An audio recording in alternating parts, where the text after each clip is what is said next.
big hello to my dear students.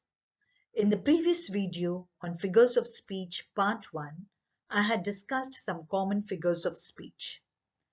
Today's video, figures of speech part 2, will try to understand the remaining figures of speech.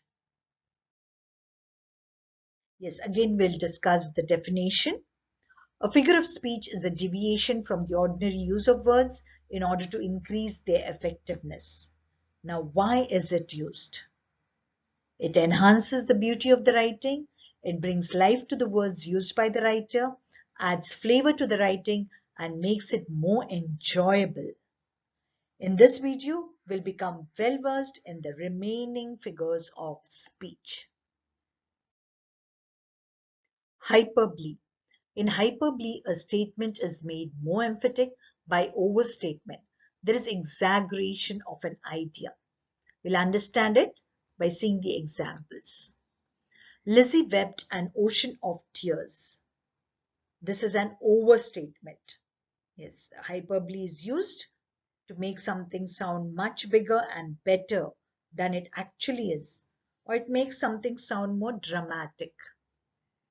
All the perfumes of Arabia will not sweeten this little hand. Something dramatic, overstatement, exaggeration. I have a million things to do today. There's enough food in the cupboard to feed an entire army. In this statement also, hyperbole is used to exaggerate the amount of food that they have. Antithesis. In antithesis, a striking opposition or contrast of words or sentences is made in the same sentence. Examples: give every man thy ear, but few thy voice. Yeah, your two contrasting ideas, listening and speaking, are used in the same sentence. Man proposes, God disposes. Yes, two opposite words, proposes, disposes. Speech is silver, but silence is golden. Speech, silence, silver, gold. To err is human, to forgive divine. Error, forgiveness, human, divine, godly. So, two contrast words are used. Oxymoron. Oxymoron is a special form of antithesis whereby two contradictory qualities are predicted at once of the same thing. The contradictory words are placed next to each other. Examples: he is regularly irregular. Yes, regular, irregular.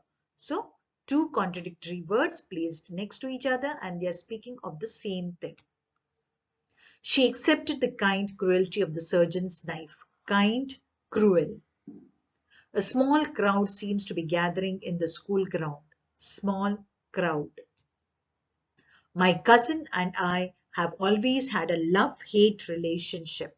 So here, love-hate. So contradictory words are placed next to each other. So these all sentences are oxymoron. Metonymy. In metonymy, an object is designated by the name of something which is generally associated with it. It's like a change in name. Examples: you must address the chair. Your chair means the chairman, the chairperson. So we are using it as chair. From the cradle to the grave means cradle represents infancy, grave means death. So from the infancy to the death. The power of the crown is weakened. Your crown means king. The pen is mightier than the sword. It indicates that pen indicates written work, sword indicates violence. Synecdoche. In synecdoche, a part is used to represent the whole, or the whole is used to designate a part. Example: all the best brains in Europe could not solve the problem. Here now, brains. Okay, part. Part is used to represent the whole. That is, a body part is used to denote the entire person. Best brains means the intelligent people in Europe could not solve the problem. He has many mouths to feed. Here also, part is used to represent the whole. Lend me your ears. So your part, ears is used to represent people here. So part for whole. India won the second test match against England. Here India, not the whole of India, but the players of Indian cricket team, and even England means the players of England cricket team. So we have used synecdoche over here. Onomatopoeia. In onomatopoeia, words expressing sound are used to dramatize the effect. Words that imitate sound are used. Examples: my cell phone always beeps when I am in a meeting. A cat's meow could be heard. The pitter-patter of raindrops over the roof disturbed my sleep. The loud boom of the fireworks scared my dog. So these words, beeps, meow, pitter-patter, boom, all these imitate the sound. Pun. A pun is a humorous wordplay using the different meanings of a word or similar sounding words. The humor comes from the confusion of the two meanings. It creates a jokey tone for any writing. Examples: the tallest building in town is the library. It has thousands of stories.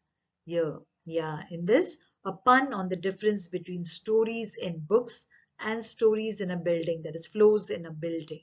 Okay, so stories, it's a homonym word.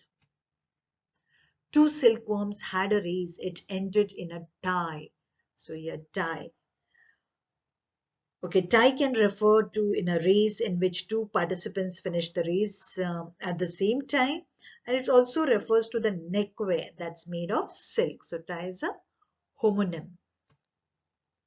A bicycle can't stand on its own because it is too tired.